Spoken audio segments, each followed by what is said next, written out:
Yes, good morning, students. Today we will start second module of theory of automata and formal language. So, in this module, the course outline is start with the grammar, and especially the grammar will be the context-free grammar. And under this banner, we will study the derivation tree, construction of grammar, parse tree, and to know the ambiguity in the grammar or to check the ambiguity in the grammar. If ambiguity is there, then we can eliminate the ambiguity in the grammar. After the removal of ambiguity, we will try to simplify the grammar, and simply grammar can be simplified by removing the useless symbol and elimination of null productions or elimination of unit productions. And after completing this simplification of grammar, we will study the normal forms. Normal form means just we will try to convert the context free grammar into the restricted form. The forms can be the forms can be applied in the form of Chomsky normal form or the Grebeck normal form. Means if we apply certain restrictions over the grammar, then we can say that grammar is in normal form. These restrictions are defined by Chomsky or by Grebeck. And after that, we will study pumping lemma for context-free languages, similar to the pumping lemma for regular languages. And now one more important point, just I want to discuss with you. PDA, the construction part of PDA, we have covered in the previous module, but in this module, we will study about the context-free grammar. But the context-free grammar is accepted by PDA, so now we have to require to perform the equivalence of PDA and CFG. So in this module 2, we will learn the equivalence of PDA to CFG. And finally, we have to study about the Turing machines. So under this banner of Turing machine, we will study how to construct a Turing machine, how can we design a Turing machine that will accept a particular type of strings, and after that, halting problem of Turing machine, variants of Turing machine, church Turing thesis, decidability, undecidability. So all these contents are in our module 2. So just start with the grammar. How can we define a grammar? So simply, mathematically, we can define a grammar by using four tuples. The tuples can be defined as G is equals to Vn sigma Ps. It means that we can define a grammar, or we can define any grammar by using these four tuples. The tuples are set of variables, that is Vn, terminals, that is sigma, P, that are the production rules, and S is the start symbol. So we can define mathematically grammar in this way. These are two validation rules related with the grammar. The rules are very important because it can be used to derive some grammar, and the rules are: first, if a S to BC is any production given to you, it means that this S can be replaced by BC, right? But BC cannot be replaced by S. It means that the reverse substitution is not possible in case of the grammar. And second validation point is also related with the same point. That is, if S to BC is a given production in any grammar, then it is not necessary that BC to S is a production. Means no reverse operation is permitted in the grammar. So these are two validation rules that we should keep in mind at the time of designing any grammar. Now, we can start with any example. So suppose this type of grammar is given to you that have the production rule S2 ASB slash null. Here, this is null. So in this case, we can find the set of variables. terminals, production rule, and grammar. Means, suppose if we want to write the grammar, then we can write here set of variable is only s here. So we can write s.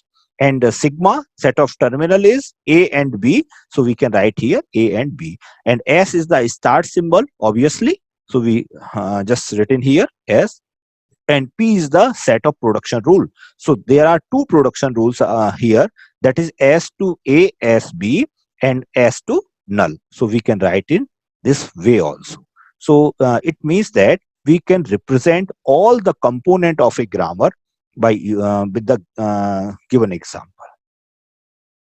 Now important point is, how can we say that a particular grammar is a context free grammar, or a regular grammar, or a context sensitive grammar. So a classification on grammar that is given by Chomsky, we will start here. So Chomsky classify the grammar into four category, and that is type 0 grammar, type 1 grammar, type 2 grammar, and type 3 grammar. 0 grammar means all the grammar that we can consider or the 0 grammar, means there is no restriction over the type 0 grammar. And Turing machine is the automata that accept that type 0 grammar. Now type 1 grammar is the context sensitive grammar, means if we apply certain restriction over type 0, then we can find type 1 grammar. So type 1 grammar is called context sensitive grammar, and LBA, linear bounded automata, is an automata that is used to accept this grammar. And now the important point is, the type 2 grammar is called context free grammar, means if we apply certain restriction over type 1 grammar, then we will find the type 2 grammar. That grammar is called context free grammar, and this context free grammar is accepted by push down automata or PDA. And finally, type 3 grammar is called regular grammar, and this grammar is accepted by finite state automata. So all these are the different classification of grammar as per the Chomsky classification. Now, just I want to discuss certain rules by which we can say that particular type of grammar is context free grammar or regular grammar. So just on the basis of the production rule, we can say this type of grammar. So as I already told you, that type 0 grammar means the grammar without any restriction, means a grammar that have no any restriction is called type 0 grammar. Now start with the type 1 grammar, that is context sensitive grammar. In this case, we are imposing certain restriction over the production rule. So if the production rules are in the form of alpha a beta to alpha gamma beta, if the production rule of any grammar in this format, where a is the variable and alpha beta gamma will be terminal. So in this case, alpha beta gamma will be the variable and terminal combination. So in this case, we can say that this type of grammar is the category of type 1 grammar or context sensitive grammar. And similarly, again, we are going to impose more restrictions over this context sensitive grammar, then we can find the context free grammar. So now it is important to know about the context free grammar. So simple, a grammar is called context free if all the productions are in the form of a to alpha, where this a belongs to variable, that is Vn, and alpha is what? Alpha can be the set of variable or terminal whole star. Means alpha can be, means right hand side you can find any variable, any number of terminal, or any combination of variable and terminal including null. It is important point here. But the second important point is, in the left hand side there must be only the single variable, means no context is allowed. So that type of grammar is called context free grammar, and this grammar will be accepted by a machine that is called push down automata. Now on type 2 grammar, again we are going to impose more restriction. So the restriction is a grammar is said to be type 3 grammar, that is regular grammar, if all its productions are in the form of x to a or x to a by, means either terminal or terminal variable followed by terminal. In this situation, you can say only that this type of grammar is called type 3 grammar. And finite automata is the machine that accept type 3 grammar, that is regular grammar. So this is about the Chomsky classification on the grammar. So this is complete. Now we are going to start the derivation tree or the parse tree. So first of all, I would like to discuss the application of this derivation tree. So a derivation tree is used to derive a string. Now you can check whether that derived string belongs to this grammar or not. There are two ways actually. First way is we can derive a string. Second case is if a grammar is given to you, a string is given to you, and now suppose you have to check whether this string belongs to this grammar or not. So you can easily check that this particular given string belongs to that grammar or not with the help of the tree. So it is simply the pictorial representation in the form of tree. So how can we represent? Just I would like to explain with the help of the example. Suppose a production is given to you. So suppose a production rule is given to you in this format a, b or a. So it means that this is simply the sentential form of the production rule. It means S can produce AB or S can produce A. So the same thing can be represented with the help of the tree. So how can we represent? In this situation, S will be the start symbol. As we know, in case of any grammar, S will be the start symbol. So in case of designing the derivation tree, we have to start with the start symbol. Means root of the derivation tree will be S. Clear? Now S can be decomposed into AB or A. So we can draw it in the form of A, this node with level A, and another node with level B. So in this case, this sentential form can be represented in the pictorial form, or you can say in the form of a tree with the help of the parse tree or help of the derivation tree. So now a derivation tree or a parse tree has the following properties. Number one, every vertex has a level, as I already discussed with an example, which is a variable or terminal, or it can be null. Another one is the root node is the start symbol. Always we will start to design a derivation tree or a parse tree with the start symbol S, and the level of a internal vertex is the variable. And second one and last one important point is a vertex n is a leaf, or a vertex is said to be a leaf. It's is if its level is terminal or it is null. And last but not the least, if the vertices n1, n2, nk written with the level x1, x2, xk are the sons of vertex n with level a, then a to x1, x2 up to xk is a production in P. So all these are the properties related to associated to derivation tree or the parse tree. Now we should start with an example. So with the help of the example, we can discuss the parse tree.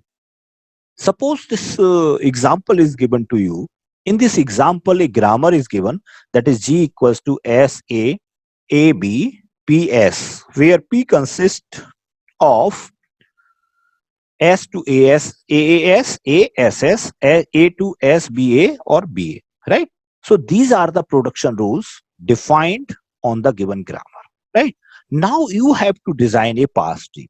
So first of all, if it is given to you that you should design a parse tree, so you can design a parse tree for any string, right? Another point is, if it is given to you that you have to design a parse tree for a given or the certain string, in that case you must check whether the required string is coming or not. Means we have to design a parse tree or derivation tree as per the given string. For example, in this case, suppose string is not given to you. So in this case, you can design a pass tree for any string, right? So as per the property of derivation tree or the pass tree, we should start with the start symbol, that is s. Now you can see you can use replace this s by aas or ss, whatever. So suppose you start with this a s, right? And now you can see next level, this is the terminal, so we can't expand this particular node.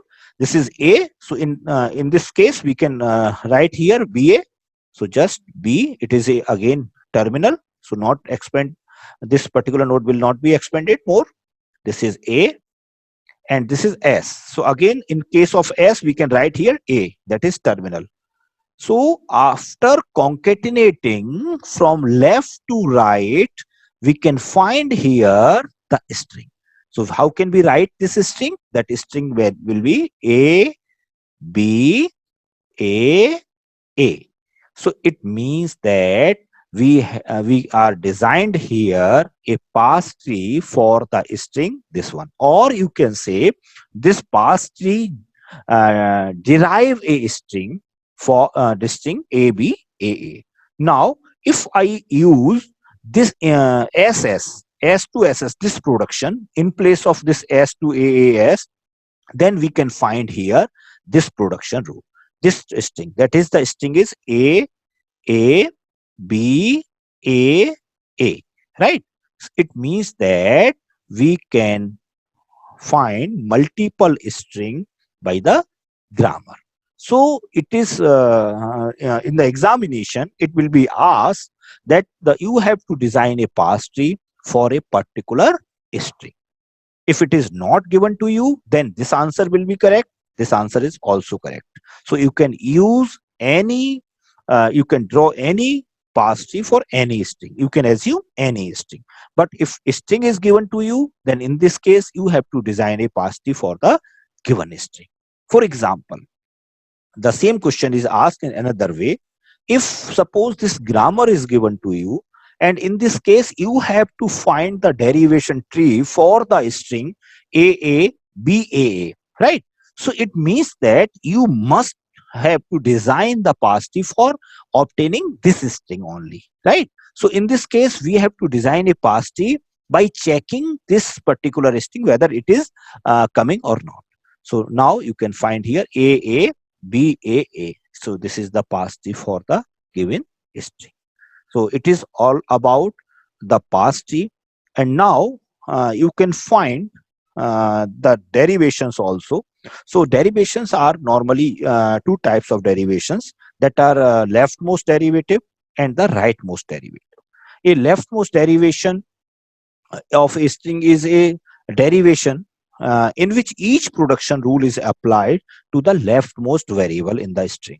Or we can say a derivation a to w is called leftmost derivative or LMD if we apply the production only to the leftmost variable at every step. It means that simple ki suppose, if suppose s to ab, suppose this is the production rule. In this case, you can see there are two variable here. You can expand any one of them, means you can expand a or you can expand b, right? But if we talk about the leftmost derivation, then in this situation we have to expand only the leftmost at each and every step, right? Means a ko hum expand karenge. Suppose now we are getting this one, and this a is expanded into aab, then b is the old one. So in this case there are three variables, then we have to follow here, we have to expand here this a only. So this is the simple phenomena of leftmost derivative. Now the reverse of this leftmost is the rightmost, है ना? So now if there are two variable, if we expand the rightmost variable each and every step, then the same phenomena is called rightmost derivative. So how can we define this rightmost derivative? It is similar as the leftmost derivative. So a rightmost derivation of a string is a derivation in which each production rule is applied to the rightmost variable in the string. So this is the rightmost derivation. So with the help of the example, just I would like to expand the expression for leftmost derivative and the rightmost derivative. You can find here. This is suppose you have to design a leftmost derivative for the given string. So in this case, start with the start symbol, that is s. Now you can see easily there are two possibilities. You can start with 0b or you can start with 1a, because these both terms are released by s, terms are produced by s. But now we have to decide that we have to opt 0b or 1a, or we have to start with 0b or 1a. So it is decided on the basis of the given string. Now the required string is 0 0, this one. Clear? So in this given string, you can easily see that here this is 0, means leftmost value is 0. So in this case, you must require 0 in the leftmost side. So if you use suppose this 1a, then in this case you will get 1 in the leftmost side, but it is not required to you. So we have to use s0b. So s to 0b. Now there is only one variable. So in this situation, it is the left or it is the right. So just expand to this b on the by seeing this string. Just we expanded into 0bb. Now you see here, if you apply the leftmost derivative, then there are two variables. So in this case, you have to expand this particular b because it is left inside. So now suppose we are going to find the right most derivative RMD. In this situation, we have to expand this b. So you can see easily in red color in RMD. Now again, here there is only one variable, so no problem at all. But in this case, there are two variables, that is b and s. So you must follow, expand this s because it is rightmost derivative. So the point of communication is, in case of the rightmost derivation, you have to expand the rightmost variable each and every step. While in case of leftmost derivative, you have to expand leftmost derivative each and every step. Now the third point is you have to design the derivation tree or the path tree for the same string. So now just this is the simple sentential representation. So now you can represent the LMD or RMD in the form of tree structure. That will be your derivation tree or the path tree. So simply this will be the answer after applying the derivation tree. So you can write the leftmost derivative in the tree structure form or the rightmost derivative in tree structure form. Then this will be called as the derivation